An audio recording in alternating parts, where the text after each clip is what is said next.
In this video, I want to talk to you all about Project 1, Harmonizing the Elements, Part 1, Mood Boards.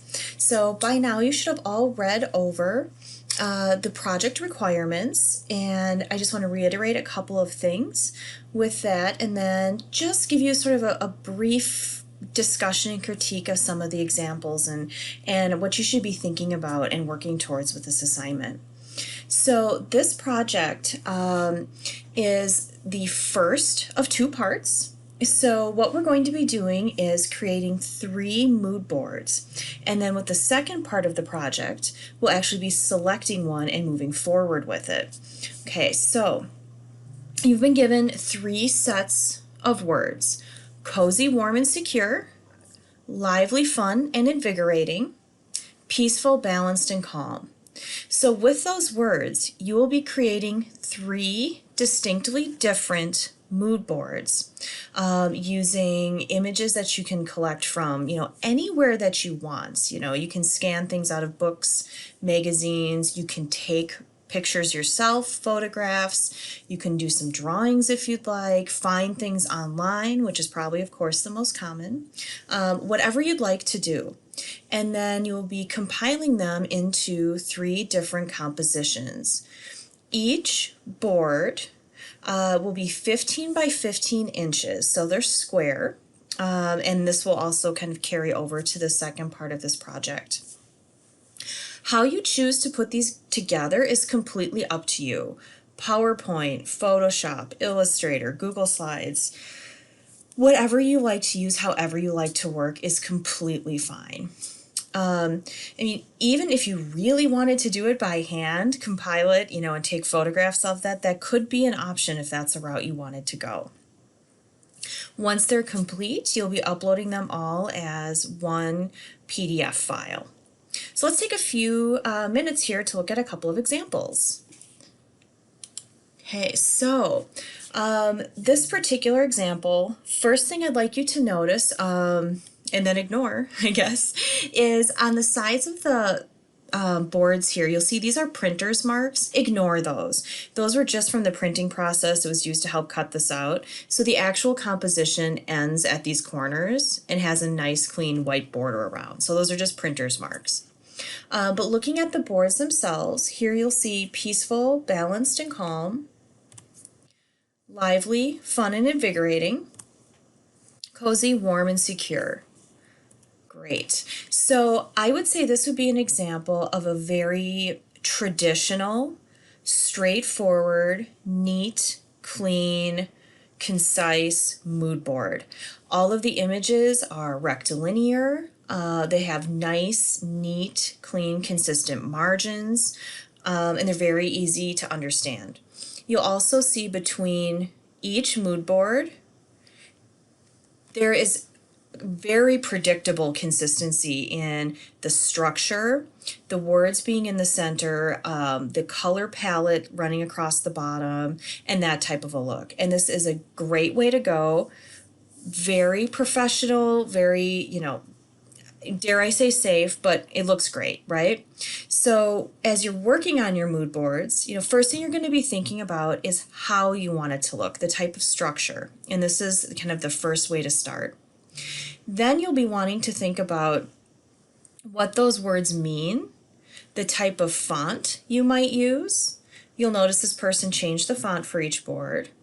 You'll be thinking about color, the colors that are appropriate for those words, and the imagery that's within those individual pictures, right?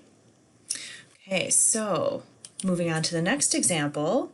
This is sort of a step further in, kind of playing around with composition and focal point and the way this is laid out. So this person also chose a very rectilinear format, right? So it's just kind of, squares and rectangles and everything. They're also playing around with font, using a great sensitivity to color and the type of imagery that's used in the pictures. Okay, but they get a little bit more collagey. There's layering, right? But everything's still pretty square. This person has also chosen to, embellish a little bit with a little extra detail, kind of playing with that positive negative space and almost kind of creating a margin within the images. Very neat and clean, very professional. Everything's lined up really nice. Next example still has a lot of rectilinear qualities, but we start to get a little bit more of an organic feel to it because this person chose to go into Photoshop and cut out a couple images so that there's a more organic quality. It gets a little more collagey, a little more freeform feeling. It still has a really great look. So if you're comfortable with using Photoshop that way, or if you want to learn how, it's not difficult, that's certainly a great way to go. It's not required, but it can be a lot of fun. So this person cut out some of the images and then was extremely thoughtful, again, about their margins, being consistent. And then on each composition, they have this one organic element that's kind of reaching outside of that and kind of breaking up that kind of structure a little bit, if you'll notice. So it happens on each one of the boards. Next example, pushing it kind of a step further again. So with this example of 3 mood boards, this person chose, to not have any white margins. So it gets super dense, and this sort of collage looks kind of gets even a little bit further, right?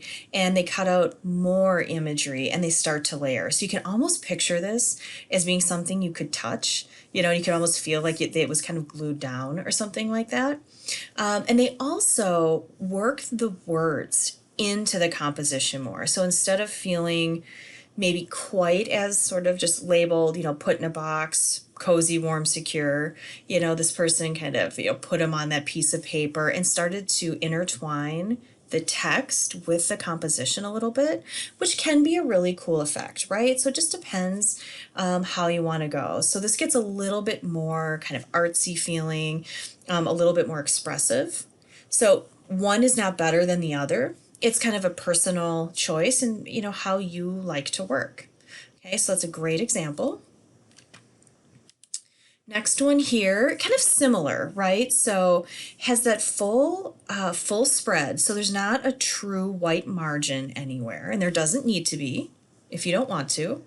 But they were very consistent, right? So each board has a sort of a similar flair to it in the way there's a solid color background. I'll just go back with some rectilinear images on top, some cut out, and then some embellishments with these lines, thoughtfulness to how those words are being incorporated, changing the font, and that works pretty well. I think this particular layout with the kind of angled images, kind of looking like a scrapbook page, works particularly well with the invigorating, lively, fun board, just because having those diagonal lines and everything really feels, well, lively, fun, and invigorating, right? Where maybe with the peaceful and balanced, we could have considered possibly, changing this to be a little bit more kind of stable, maybe more symmetrical. Not that I don't think this turned out great, but just to kind of push that mood a little bit more, right? And same with cozy, warm, and secure. It's great that all these boards work as a set and make sense together, but possibly we could have played with, the composition a little bit to, kind of push that feeling a little bit more. Okay. Next example.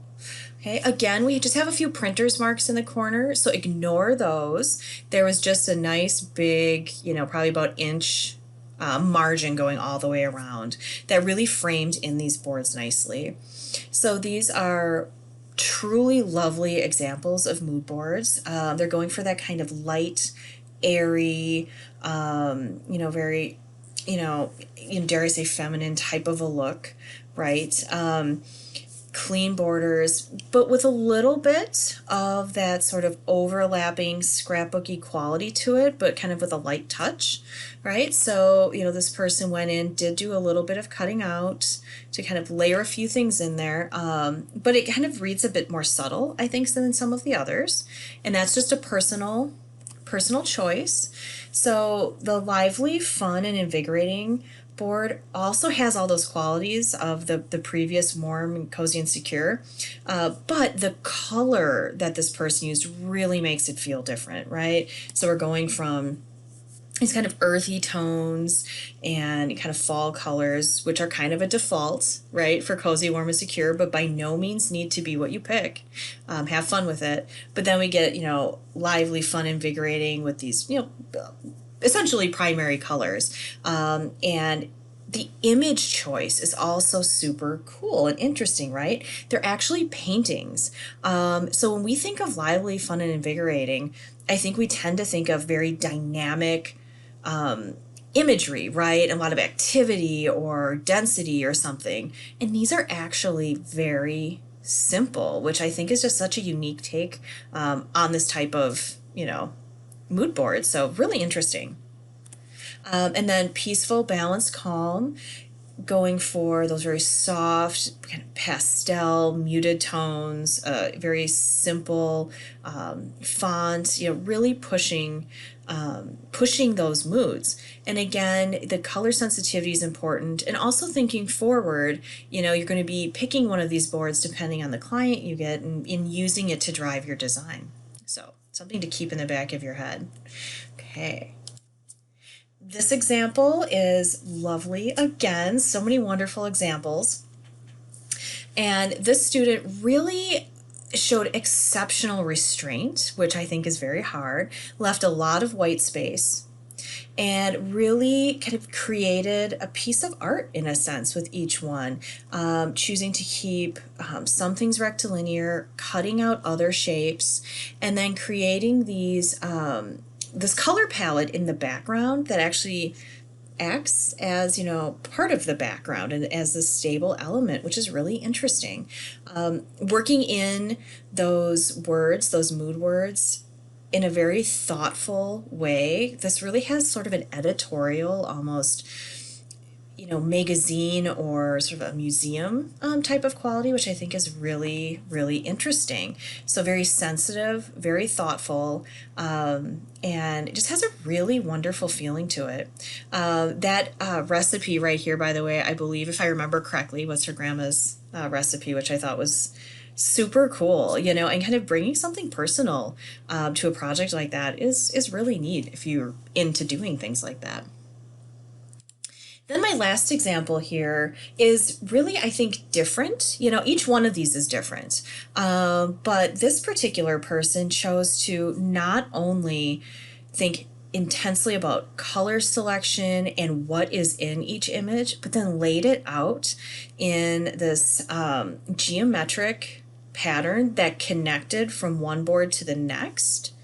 Which is hard to see in this format, but when they're up on the wall, you could see how these shapes connected from one to the other, maintaining really precise, consistent margins, both between the shapes and the edges of the page. And it just had a really neat quality to it. So in this case, color was huge, and the images inside were huge, and it really relied very heavily on that. But a really interesting, unique example. So this particular person was pretty good at Illustrator, and that's how they did this particular board. Once again, your technique and how you choose to do it is completely up to you.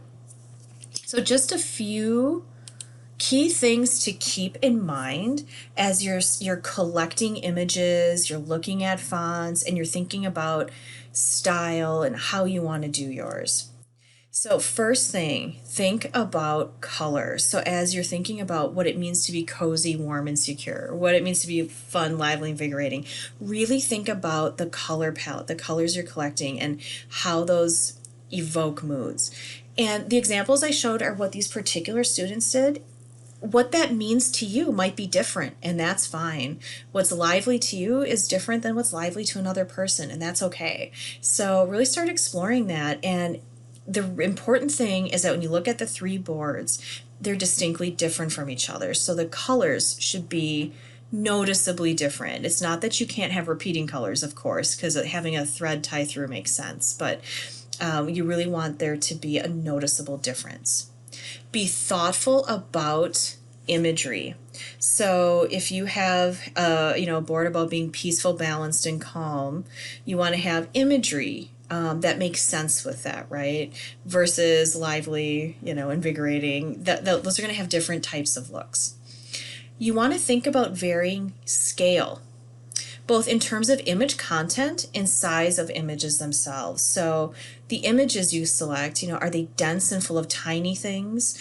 Are they, very simple and straightforward? Are they like large scale things? That's one thing you need to be thinking about. But then also, as you're laying out your boards, the scale, you should have some small, some medium, some large, right? You're going to be playing with font to push the mood for each board. So, don't be afraid to play around, have some fun, and, vary that for each board if you'd like to help push your mood. You don't have to. You could choose to have a consistent font if that makes sense for your design, but it's something to think about. As you're laying out your compositions, of course, you need to be thinking about a strong focal point. So each mood board should have a strong focal point, whether that's the text, whether that's an image or a cluster of images. That's something that's very important. Then beyond that, you need to be very thoughtful about the composition. So once we have that focal point, how does your eye move around each mood board and from each mood board, right? So the composition is really critical. And then finally, you want to be neat, clean, and consistent and watch those margins. Okay, so we want to be professional, we want to be consistent, you want to be very thoughtful, about how you set your boards up. Watch those margins so that there's, consistency and it looks really solid and neat and clean. And then, at the end of it all, don't be afraid to experiment. Be creative and have some fun with this. This is, it's kind of a warm-up assignment to get us going. So don't be afraid to collect all sorts of images and, have some fun with it. So these are just a few examples. And, as you can imagine, there were a wide variety that I didn't go through today, but don't be afraid to do something different than you see here, because there's a lot of ways to go about a project like this. Okay, I hope you guys have some fun doing it.